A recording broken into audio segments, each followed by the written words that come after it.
I'm Ruth Cross. I recently got married. I'm from India originally. I've had my condition for 30 odd years.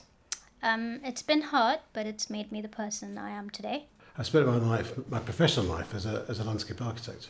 I'm married with 2 children. We have now got a grandchild, our first grandchild, who's now really a new focus in our lives. Well, I've had the psoriasis for 24 years and counting. I've been hit with the psoriatic arthritis the last few years. It almost feels like just when I kind of got confident with the psoriasis, the arthritis came along. Had a tough youth and childhood because of the condition, but had tremendous support, good parents, good brother, who've always been beside me.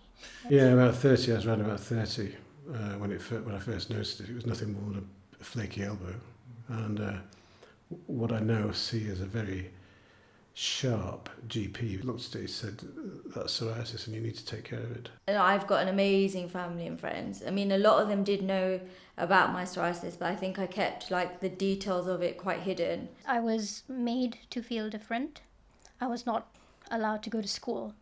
I was not given admission in school because of my condition. The nuns, I went to a Catholic school for an interview to get in, and they said, no, she can't come in.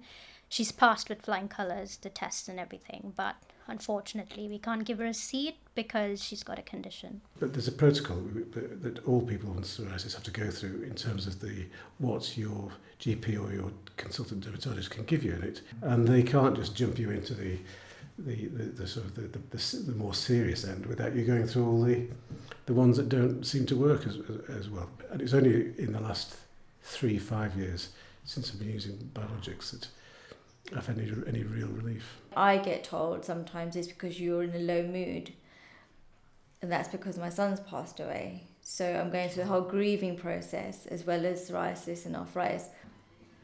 I actually can pinpoint the day it all came tumbling down. So after Kane's funeral, I just slumped in the car, and since that day I haven't been able to get up. I mean, I think the other thing about psoriasis is it has a significant psychological impact. It affects the whole way you see yourself, the whole way in which you interact with the world. I mean, the skin is the very boundary between you and the outside world, and once that boundary is damaged in a serious way, how you relate to the world is compromised. Since I moved to the UK, I've been, getting involved with Facebook pages and things of the same, and I've gotten to share. Because initially I thought it was just me. I would still describe myself as having severe and chronic psoriasis, but it's well controlled. It's still there. It's still inside me. It'll still get out. If I stop taking the medication, I've got no doubt at all what would happen to me. I think talking to your family and loved ones about how you're really feeling, I think because I didn't, and I wasn't open about my feelings, I got to that dark stage.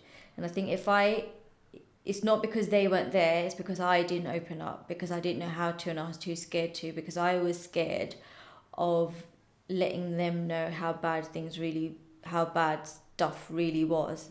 But I have come to know that there are a lot of people out there who go through similar, if not the same. If I'm having a low day, I go on there and I chat to somebody or anybody and see how they're coping, even to give advice, because I see a lot of questions come up there and what to use and things like that, and I suggest things. This has helped me, maybe it might help you.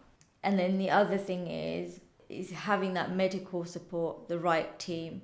So don't be afraid to ask the questions, because you're only asking what you need to know. Whether you get the answer straight away or not, ask the question.